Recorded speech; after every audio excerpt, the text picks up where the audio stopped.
श्रीमन्महागणाधिपतये नमः।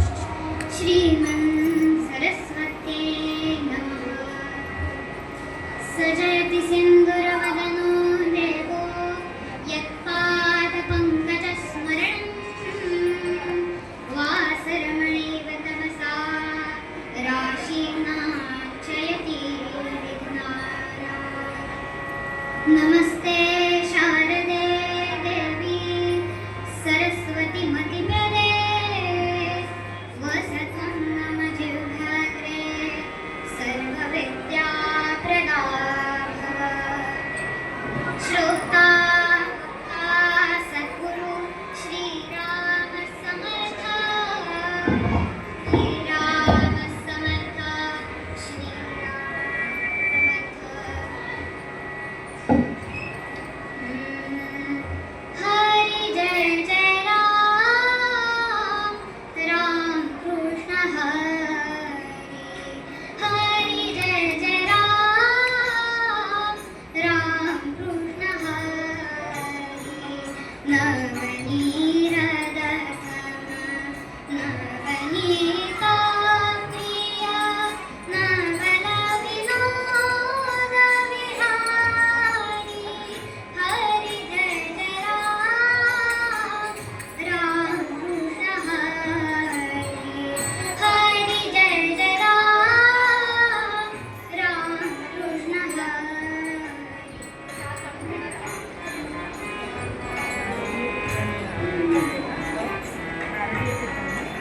गोवर्धनधर गोपालनरत, गोवर्धनधर गोपालनरत, गोकुलसङ्कटहारी।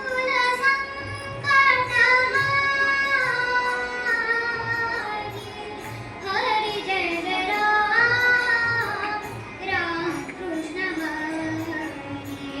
हरि जय जय राम, राम कृष्ण हरि।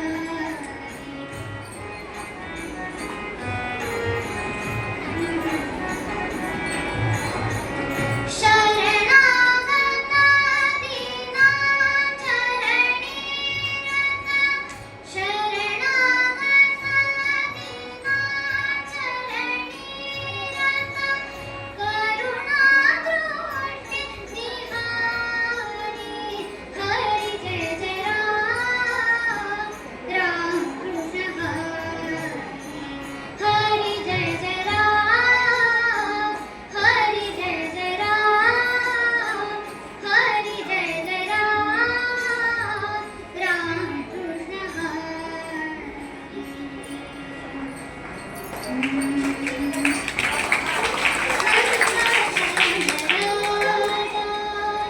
लागता सहज संत चरण राजा। लागता सहज वासनेच बीजा, जळोनी जाय वासनेच बीजा, जळोनी जाय संत चरण राजा। लागता सहज संत चरण राजा।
पंढरीच्या वाटे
पंढरपुरामध्ये श्री नामदेव महाराज आणि समकालीन सगळे संत मंडळी आषाढी आणि कार्तिकी या दोन्ही महाएकादशांना भगवत दर्शनाकरता श्री पांडुरंगाच्या दर्शनाकरता पंढरपूरला यायचे. असंच एक एकादशीचा दिवस आहे. नामदेव महाराजांचं कीर्तन चालू आहे बरं. पुढे ऐकण्याकरता ज्ञानेश्वर, निवृत्तीनाथ, सोपानदेव, गुरुबंधाकार इत्यादी सगळे संत मंडळी आहेत. नामदेवांच्या कीर्तनाचा रंग काय वर्णन करावा. नामदेवांच्या कीर्तनाचा रंग त्यावेळची साक्षीदार जनाबाई सांगते की नामदेव कीर्तन करी पुढे नाचे पांडुरंग. कीर्तनाचा रंग मोजता येत नाही.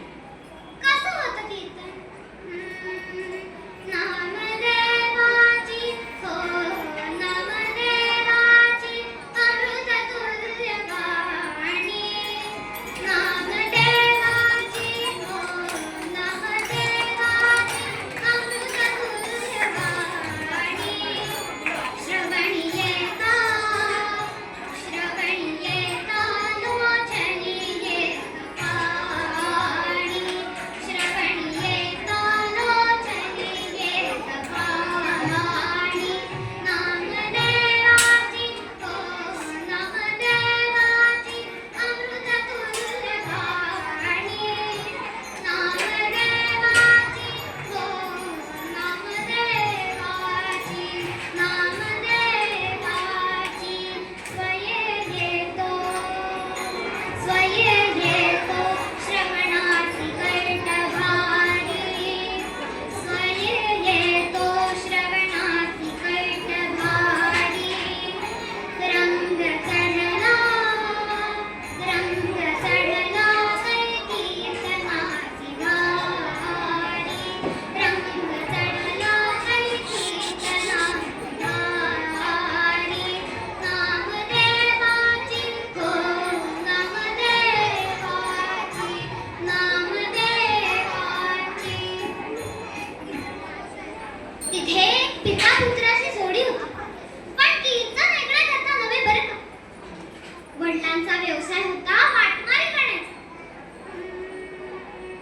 विंध्याद्री माझी होता नावे हरिकाल भक्त देवाचा. विंध्य पर्वताच्या दऱ्याखोऱ्यामध्ये प्रवासी लोकांना लुटण्याचा धंदा करणारा हा वाटमाऱ्या आपल्या मुलाला घेऊन पंढरीला आला. कसं करता? पांडुरंगाच्या दर्शनाला का कीर्तन ऐकायला? नवे आपल्या इकडचा कुणी श्रीमंत सावकारी आलाय का? तो परत निघतो केव्हा? त्याला कुठे गाठायचं, कसं लुटायचं हे ठरवण्यात. कोणतंही काम करायच्या आधी योजना ठरवावी लागते. आणि मुलाला बरोबर आणलं होतं ते वाटमारीचा धंदा शिकवायला. मुलाचं वय 7-8 वर्षाचं होतं. पण योग कसा असतो? हा जो मुलगा वाटमाऱ्याच्या जमातीमध्ये जन्माला आला होता हा भांगेरच्या अनेक रोपट्यांमधून एखादं चुकून तुळशीचं रोपटं यावं ना तसा हा मुलगा. ह्या मुलाचं लक्ष कीर्तनाकडे लागलं. त्यानं नामदेवांची ती 7वी मूर्ती पाहिली आणि ह्याला अशी जिज्ञासा निर्माण झाली. काय चाललंय? कीर्तन भजन ऐकलेलं नव्हतं, पाहिलेलं सुद्धा नव्हतं. टाळ मृदुंग ही वाद्य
ज्ञानेश्वरांनी विचारलं, काय झालं बाळा तुला, काय हवंय?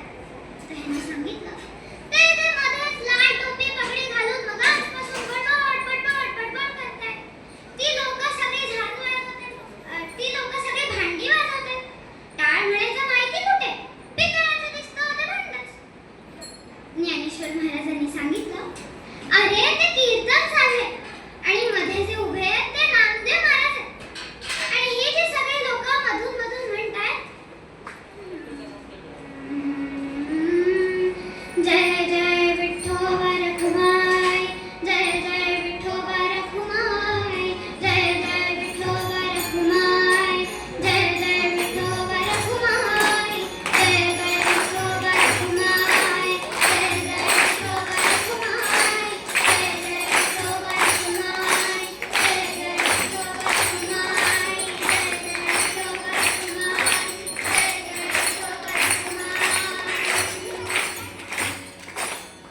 याला गजर म्हणतात. कीर्तनात मधून मधून गजर करायचा असतो बरं का. जे खांबाला टेकून समाधी घेण्याच्या अवस्थेत असतात ना, ते सुद्धा जरा जागे होतात. म्हणून कीर्तनात गजर करायचा असतो. मग यांना विचारलं, या कीर्तनाने भजन केल्याने मिळतं काय? तर ज्ञानेश्वर माऊलींनी सांगितलं, या कीर्तनाने भजनाने जगातल्या कुठल्याही बाजारात विकत न मिळणारा आनंद या कीर्तनात आणि भजनात मिळतो. पण मलाही मिळेल का तो आनंद? त्यावर ज्ञानेश्वर माऊलींनी सांगितलं, हो, जरूर मिळेल.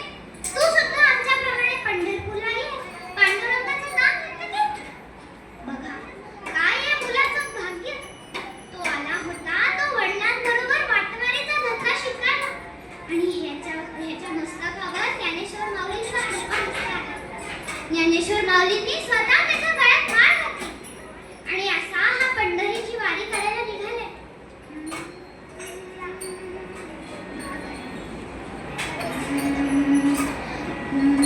आषाढी कार्तिकी जाता,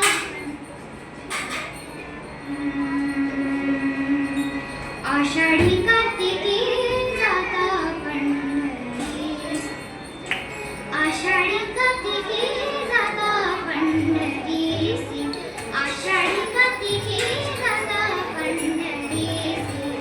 नित्य हे वारीशी करी कसे हो, नित्य हे वारीशी करी कसे, आषाढी कार्तिकी जाता पंढरीस, आषाढी कार्तिकी जाता पंढरीस, आषाढी कार्तिकी जाता पंढरीस.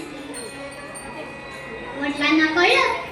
वडील म्हणाले, ए हे धंदे आपल्या कामाला यायचे नाही. आता मोठा झालास, कुऱ्हाड घे, धनुष्यबाण घे आणि वाटमारीचा धंदा सुरू कर. पण ह्याच्या मनाला पोटी, मी पंढरपूरला जातो, पांडुरंगाचं नाम नित्य घेतो, मग हा वाटमारीचा धंदा करू कसा? 17-18 वर्षांचा तरुण झाला. शेवटी काही जमातीतल्या लोकांनी सांगितलं, याचं कारण जबाबदारीने पडली. तुम्ही मिळवून जे दिलं होतं तेच खायला घातलं, त्यामुळे अजून जबाबदारी पडली नाही. मग यांना प्रश्न पडला, आता जबाबदारी मिळण्यासाठी काय करावं? तर काही लोकांनी सांगितलं, लग्न करून टाका. म्हणून लग्न केलं. लग्नानंतर फरक पडेल असा वाटला, पण काही फरक पडेलच. याचं पंढरपूरला जाणं, नाम नित्य घेणं चालूच.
ह्याला असा प्रश्न पडला. हा तिकडे पंढरपूरला गेला. तिथे ज्ञानेश्वर महाराजांचं प्रवचन चालू होतं. परित्राणाय साधूनां विनाशाय च दुष्कृतां धर्म संस्थापनार्थाय संभवामि युगे युगे. आठवना, मी जे अवतार घेतो ते दुष्टांचा नाश आणि सज्जनांचं रक्षण करण्याकरता आणि धर्माची विस्कटलेली घडी सारखी करण्याकरता. म्हणून राम झालो, म्हणून कृष्ण झालो. हे जे भगवान अर्जुनाला सांगत होते, हेच ज्ञानेश्वर महाराज आपल्या अमृतवाणीमध्ये सगळ्यांना सांगतात. ह्यांना ऐकलं, ह्याला फार मोठा आनंद झाला. अरे हा मार्ग सापडला. आपण वाटमारीचा धंदा करायचा, पण आपले वडील करत होते तसा नाही. आपण दुष्टांना लुटायचं आणि सज्जनांना सोडून द्यायचं. आता दुर्जनांना आणि सज्जनांना ओळखायचं कसं? त्यांच्या कपाळावर शिक्का मारलेला नसतो की हा दुर्जन हा सज्जन. मग आता यांना ओळखायचे कसे? तर ह्याच्या अडाणी बुद्धीनं हे ठरवलं की आपण पंढरपूरला गेलाय का विचारायचं, नाही म्हणाला तर लुटायचं आणि हो म्हणाला तर सोडून द्यायचं. झालं, हिने वाटमारीचा धंदा सुरू केला. तिकडे पंढरपूरला पांडुरंग विचार करतात, अरे आता ह्याला स्वच्छ कसा करायचा, ह्याला माझा आवडणारा भक्त म्हणून कसं करायचं. म्हणून पांडुरंग तिथे संधीची वाट पाहते. लवकरच ती संधी जवळ आली. ज्ञानेश्वर महाराज नामदेव महाराजांना घेऊन अखिल भारताच्या तीर्थयात्रेला चाललेले. उत्तर प्रदेशाकडे जाताना त्या मार्गावरून चाललेले जिथे तो हरिपाल बसलेला जाणार. हरिपालाला दिसलं की आपली गुरुमाऊली आली. म्हणून झाडावरनं खाली उतरला. सगळी जी हत्यारं अंगाला होती, हातावर वगैरे होती, ती सगळी काढून लपून ठेवली. कारण संत आणि हत्यार सोबतच नाही. गुरुमाऊली आली.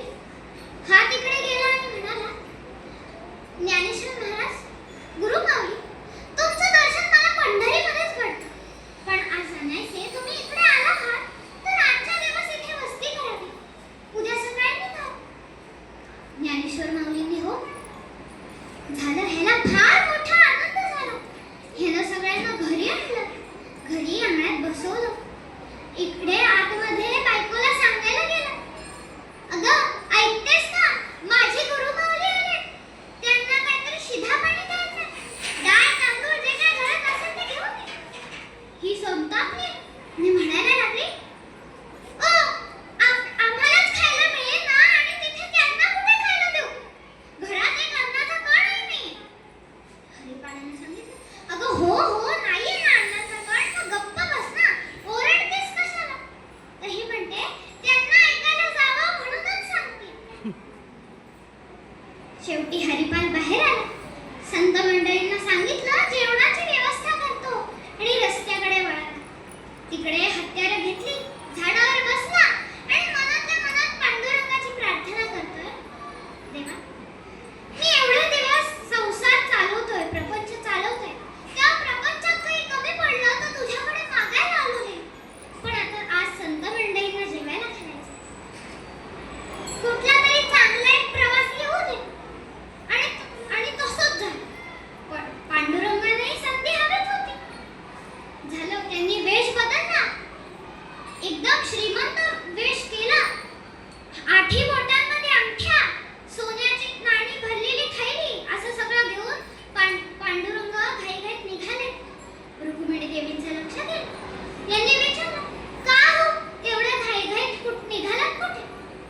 पांडुरंगाने सांगितलं, अगं मी माझ्या भक्ताला भेटायला चाललो. तुला यायचंय का, तू यायचं, पण पटकन आव. आणि हा दागिने भरपूर पाहिजे. दागिने मावले नाही तरी एकावर एक घर, पण दागिने पाहिजे. सगळ्यांनी आवरावरी केली आणि रथात बसून निघाले. पांडुरंग रथ हाकतात. असा रथ पुढे पुढे येतोय. तिकडनं हरिपालानं लांबूनच बघितलं. वा वा वा वा, खूप चांगलं. संत मंडळींना जेवायला घालण्यासाठी भरपूर आहे. पण परत काळजात धडधड. हा पंढरपूरला जाणारा असला तर सोडून द्यावं लागेल.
पांडुरंग म्हणाले, आपण ज्याला भेटायला आलो ना तो हाच. भक्तांचे असे नमुने कधीपासून कुऱ्हाड, तलवारी, धनुष्यबाण घेऊन आले रस्त्यात. पांडुरंगाने सांगितलं, अगं रुक्मिणी, त्याला खरंच माझ्याबद्दल प्रेम आहे गं, पण भेदवृत्ती ती काढून टाकायची. रुक्मिणी देवींच्या लक्षात आलं, ह्यांना कळलं आता काय करायचंय. यांनी पण संवादात भाग घेतला.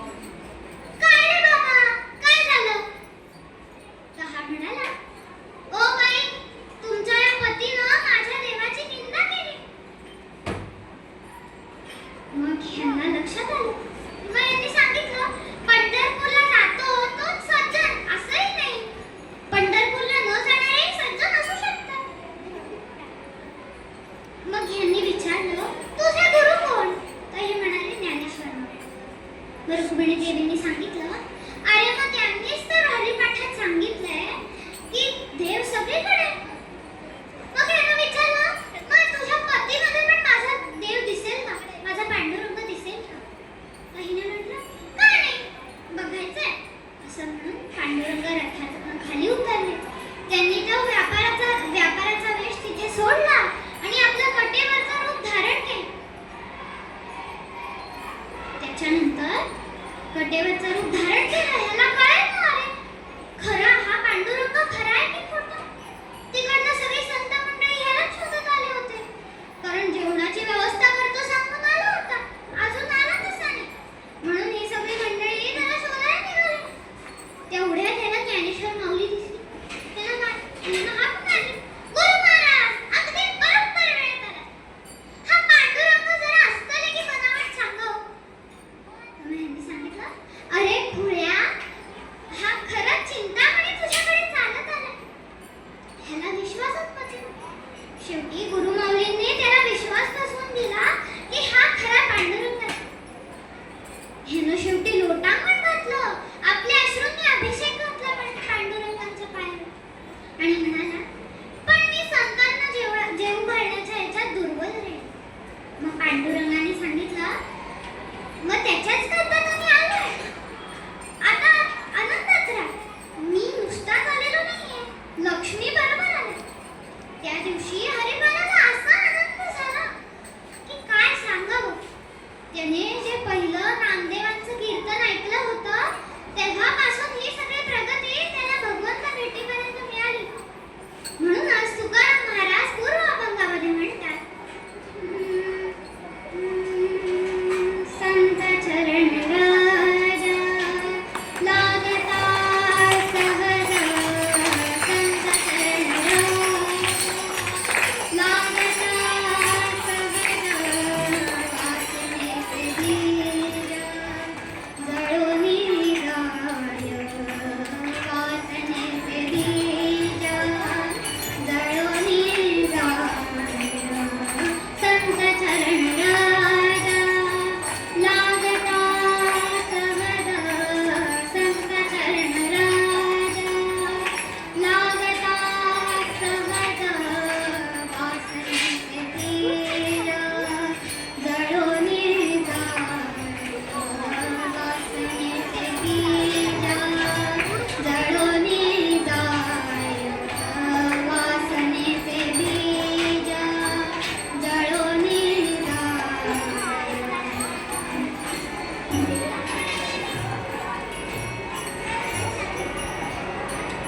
धन्यवाद.